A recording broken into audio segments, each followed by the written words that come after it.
देख रहे हैं द पेपर और मैं हूं आपके साथ आफरीन अली। तो खबर दिन भर में तमाम बड़ी खबरें आपको जल्दी से बताएंगे। तो चलिए रुक करते हैं पहली बड़ी खबर पर।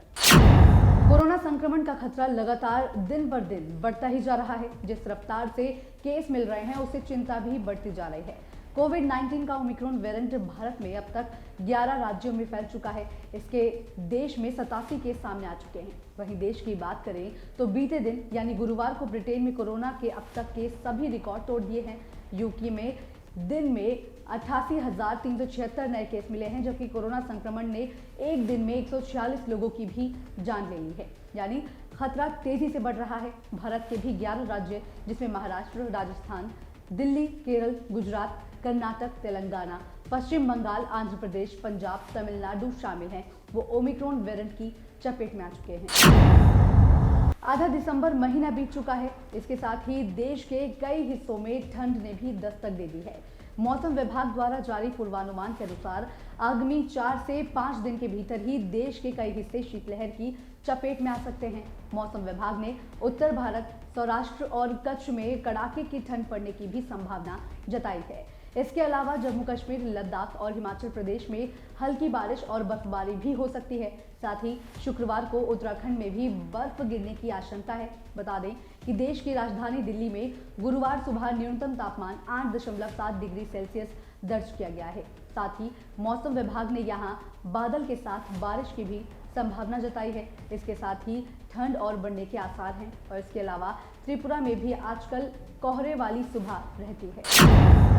Central board of secondary education यानी सीबीएसई ने सेंट्रल टीचर एलिजिबिलिटी टेस्ट यानी सीटेट की परीक्षा स्थगित कर दी है।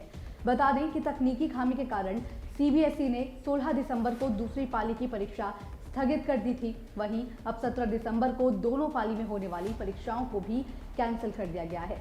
टेक्निकल कारणों की वजह से बोर्ड ने ये कदम उठाया। साथ ही सीटेट की परीक्षा रद्द होने पर अब अभ्यर्थी का सोशल मीडिया पर गुस्सा फूट रहा है। इसके अलावा छात्रों ने सीबीएसई के परीक्षा सिस्टम को लेकर भी सवाल अब खड़े कर दिए हैं। परीक्षा रद्द होने पर छात्रों ने सड़क पर उतरकर अपना विरोध भी जताया है। बैंकों के प्रस्तावित निजीकरण के विरोध में शुक्रवार को लगातार दूसरे दिन बैंक कर्मियों की हड़ताल जारी है। देश भर की सभी सरकारी बैंकों ने 9 लाख से अधिक कर्मचारी इस हड़ताल में हिस्सा ले रहे हैं। इससे बैंकिंग सेवाओं पर असर पड़ रहा है और साथ ही आम लोगों को दिक्कतों का भी सामना करना पड़ रहा है। पहले दिन के हड़ताल से करीब 19,000 करोड़ के बैंकिंग कामकाज के प्रभावित होने का भी अनुमान है। भारतीय विशिष्ट पहचान प्राधिकरण यानी UIDAI जल्द ही अस्पतालों में नवजात शिशुओं के लिए आधार पंजीकरण मुहैया कराने में जुटा हुआ है। प्राधिकरण के सीईओ सौरभ गर्ग ने कहा है कि नवजात शिशुओं को आधार नंबर देने के लिए UIDAI जन्म पंजीकरण के साथ गठबंधन करने का प्रयास कर रहा है। गर्ग ने कहा 99.7% वयस्क आबादी आधार में पंजीकृत है। हमने 131 करोड़ आबादी का पंजीकरण भी कर लिया है और अब हमारा प्रयास नवजात शिशुओं का पंजीकरण करने का है। हर साल 2 से 2.5 करोड़ बच्चे जन्म लेते हैं। हम उन्हें आधार में पंजीकृत करने की प्रक्रिया में हैं। अगर आप क्रिप्टो करेंसी में इन्वेस्ट करते हैं तो आपको सावधान हो जाने की जरूरत है। इसको लेकर मार्केट में एक नया स्कैम चल रहा है जिससे आपको नुकसान भी हो सकता है। साइबर सिक्योरिटी फर्म ने इसके बारे में बताया है। दरअसल सिक्योरिटी फर्म में एक नए बोटनेट वेरिएंट ट्विस्ट को रिपोर्ट किया गया है। रिपोर्ट के अनुसार इसमें लगभग $500 मिलियन की वैल्यू वाली क्रिप्टो करेंसी की चोरी की गई है। इसके लिए एक टेक्निक क्रिप्टो क्लिपिंग का यूज किया गया है और साथ ही ये स्कैम इंडिया, इथियोपिया और नाइजीरिया के क्रिप्टो ट्रेडर्स को टारगेट करता है।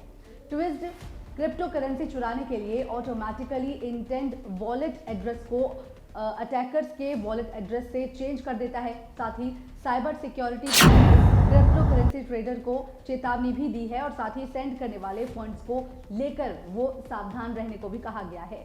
आपको बता दें कि ट्विस्ट बॉटनेट बिना किसी एक्टिव कमांड और कंट्रोल सर्वर के ऑपरेट भी हो सकता है और साथ ही सिक्योरिटी मैकेनिज्म में सेंट लगा सकता है। रिलायंस जियो की तरफ से हाल ही में ₹1 की कीमत में सबसे सस्ता रिचार्ज प्लान पेश किया गया था। हालांकि लॉन्चिंग के एक दिन के बाद ही कंपनी ने इस प्लान में बेनिफिट्स में बदलाव कर दिया।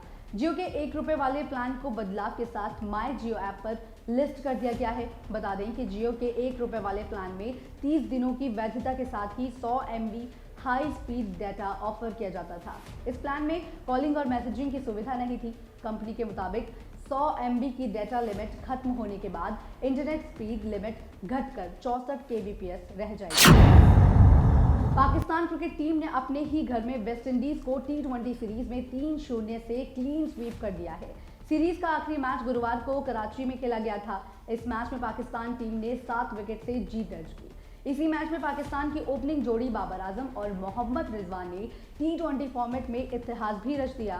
दरअसल तीसरे T20 में बाबर आजम और मोहम्मद रिजवान ओपनिंग आए और ताबड़तोड़ तरीके से 91 बॉल पर 158 रन की पार्टनरशिप कर डाली। इसी के साथ ये जोड़ी T20 में सबसे ज्यादा 5 बार शतकीय साझेदारी करने वाली दुनिया की पहली ओपनिंग जोड़ी बन गई और इस मामले में इस पाकिस्तानी जोड़ी ने भारतीय ओपनिंग जोड़ी रोहित शर्मा शिखर धवन और रोहित शर्मा KL राहुल का भी रिकॉर्ड तोड़ दिया।